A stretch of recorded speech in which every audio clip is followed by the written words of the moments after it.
अष्टम श्रेणी पिला माने आज भिडियो में आलोचना करबा तुम हिंदी बही प्रकृति का संदेश विषय प्रश्न उत्तर। तो प्रकृति का संदेश विषय कवि होचंती सोहनलाल द्विवेदी। अनुशीलन जी प्रश्न अच्छे तार उत्तर सब करवा। एक नंबर प्रश्न दिया है, निम्नलिखित प्रश्न के उत्तर दीजिए। क पर्वत और सागर क्या क्या कहते हैं? उत्तर, पर्वत शीश उठाकर निर्भय से खड़े रहकर हमसे कहता है कि तुम भी ऊंचे बन जाओ, अर्थात यदि हम सिर ऊंचा रखेंगे, निर्भय से खड़े रहेंगे तो हम समाज में प्रतिष्ठित हो जाएंगे।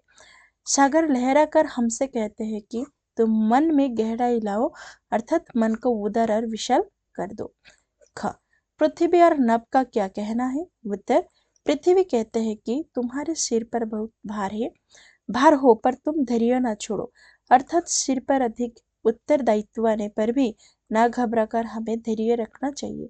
नभ कहता है कि तुम फैलकर सारा संसार ढक लो, अर्थात हमें हृदय को विस्तारित करके समग्र विश्व को प्रेम से वशीभूत कर लेना चाहिए। नंबर ग तरंग का संदेश क्या है? उत्तर, तरंग हवा के हिंडोल में ऊपर नीचे होकर हमें संदेश देता है कि हम अपने मन में अच्छे और सुखदायक मनोवेगों को भर ले। मन की भावनाएं अच्छी और ऊंची होने पर हमारे कार्य भी अच्छे और ऊंचे होंगे। इन अच्छे कार्यों से हम महान बन जाएंगे। नंबर घ नभ क्या कहता है? उत्तर, फैलकर सारे संसार को ढकने के लिए नभ कहता है। नंबर ओ धैर्य न छोड़ने के लिए कौन कहती है? उत्तर, धैर्य न छोड़ने के लिए पृथ्वी कहते हैं। नंबर 2 इन प्रश्नों के उत्तर एक या दो वाक्य में दीजिए। पर्वत की ऊंचाई से हम क्या सीखे? उत्तर, पर्वत की ऊंचाई से हम ऊंचा बनना सीखे। नंबर ख मन में गहराई लाने का क्या मतलब है? उत्तर, मन में गहराई लाने का मतलब है मन में उदारता की भावना लाना। ग हमारे सिर पर बोझ बढ़े तो हमें क्या करना चाहिए? उत्तर, हमारे सिर पर बोझ बढ़े तो हमें धैर्य ना छोड़ना चाहिए। घ नभ का फैलाव बहुत है, इससे हम क्या सीखें? उत्तर, नभ का फैलाव बहुत है, इससे हम सीखें कि हम फैलकर सारे संसार को ढक ले, अर्थात हम प्रेम की भावना फैलाकर विश्ववासियों को अपना बना ले। नंबर ओ मीठी मीठी मृदुल उमंग का क्या अर्थ है? उत्तर, मन में मृदुल उमंग भरने का तात्पर्य है हम मन में अच्छे, सुखद तथा कोमल मनोभावों को भर ले। नंबर 3 पंक्तियों को पूरा कीजिए। पर्वत कहता है शीश उठाकर तुम भी ऊंचे बन जाओ, नभ कहता है फैलो इतना, भर लो अपने मन में। नंबर 4 इन पंक्तियों के अर्थ समझाइए। नभ कहता है फैलो इतना, ढक लो तुम सारा संसार।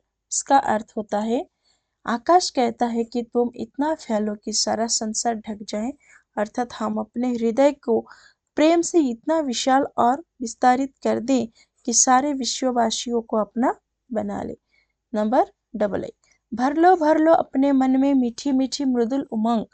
हम अपने मन में अच्छी सुख प्रदायक कोमल भावनाएं भर ले, इससे हमारे कार्य अच्छे होंगे, हमारे विचार ऊंचे होंगे, हम महान बन जाएंगे। नंबर 5 कस्तंभ के शब्दों के साथ खस्तंभ के शब्दों को जोड़िए। पृथ्वी धैर्य, पर्वत ऊंचाई, सागर गहराई, तरंग उमंग, आकाश विस्तार। नेक्स्ट नंबर भाषा कार्य। 1 पर्यायवाची शब्द लिखिए। पर्वत का पर्यायवाची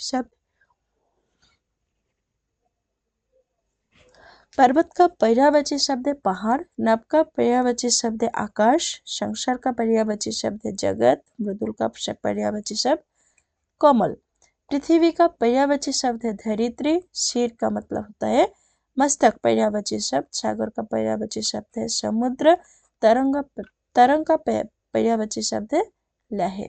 नंबर 2 विपरीतार्थक शब्द लिखिए। उठाना गिरना, उठना गिरना, मृदुल कठोर, गहरा उथला, धैर्य अधैर्य, ठकना खोलना, समझ